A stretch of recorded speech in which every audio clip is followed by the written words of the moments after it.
Hello दोस्तों, आज हम हिंदी का एक टॉपिक करने जा रहे हैं संज्ञा। आपको पता ही है कि कोई भी एग्ज़ाम हो उसमें हिंदी भी काफ़ी मार्क्स की आती है, तो उसमें से संज्ञा का भी एक आधा क्वेश्चन देखने को मिल जाता है।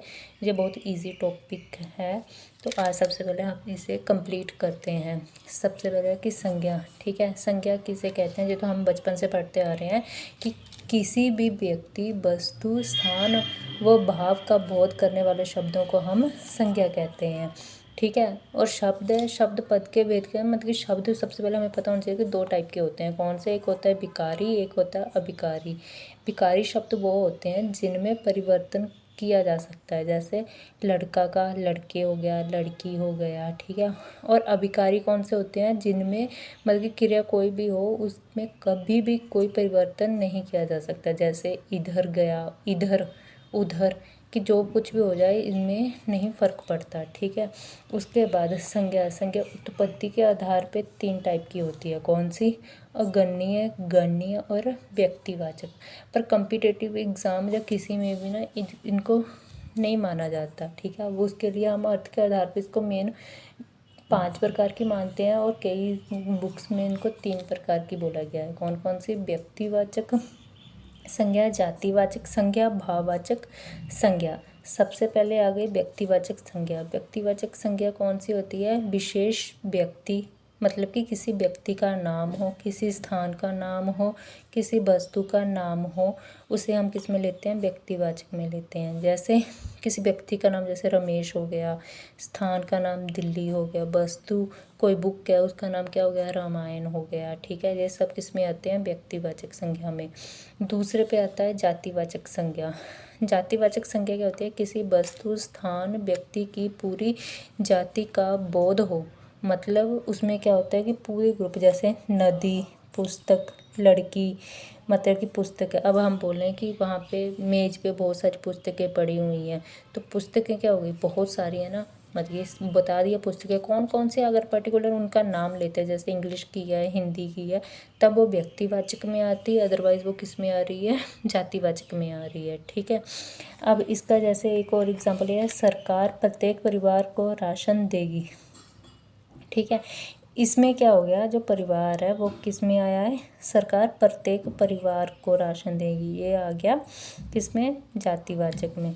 वैसे है कि जातिवाचक के दो उपभेद भी माने गए हैं, ठीक।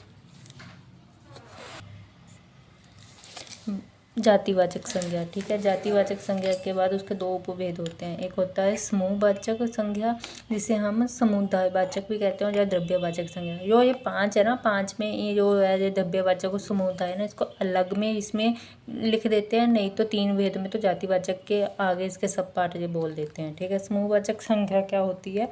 जो शब्द किसी समूह का बोध करवाते हो, मतलब कि किसी ग्रुप का, ग्रुप में से क्लास हो गई है ना, ठीक है, कोई ग्रुप हो गया, सेना हो गई, गिरोह हो गया, तो उसे क्या कहते हैं? समूहवाचक संज्ञा।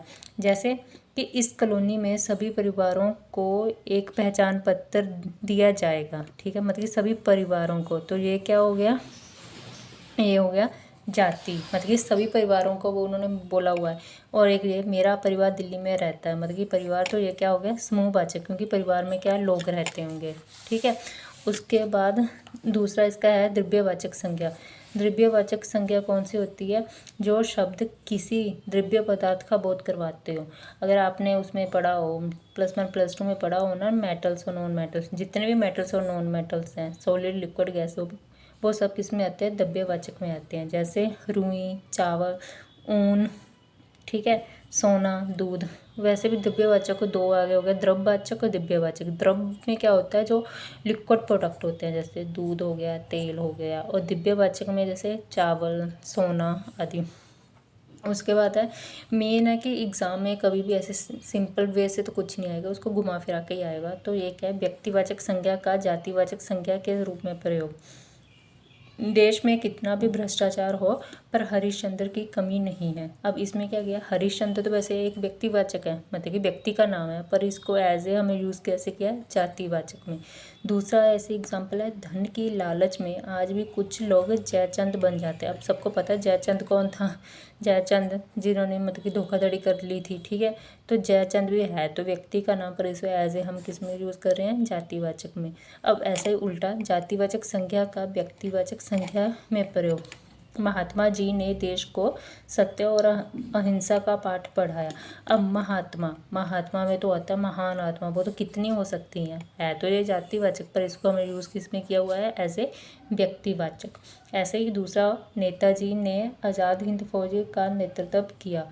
नेताजी, अब नेताजी है तो जातिवाचक, पर इसकी किसके लिए बोला गया है, सुभाष चंद्र बोस के लिए। तो ठीक है, इसका यूज़ कैसे किया हमने, एज ए व्यक्तिवाचक। उसके बाद आ गया भाववाचक संज्ञा। भाववाचक संज्ञा कौन सी होती है, जिन शब्दों से किसी के गुण, स्थिति, दशा, भाव का बोध हो उसे क्या कहते हैं, हम भाववाचक संज्ञा कहते हैं। अब मतलब कि जिसको हम टच नहीं कर सकते, छुआ ना जा सके, सिर्फ फीलिंग्स एक्सप्रेस करते हैं, जिसको हम देख भी नहीं सकते, ऐसे फील करते हैं, जैसे एकता, बुढ़ापा, दुखी, हंसी, आनंद, हरियाली, एक्स्ट्रा।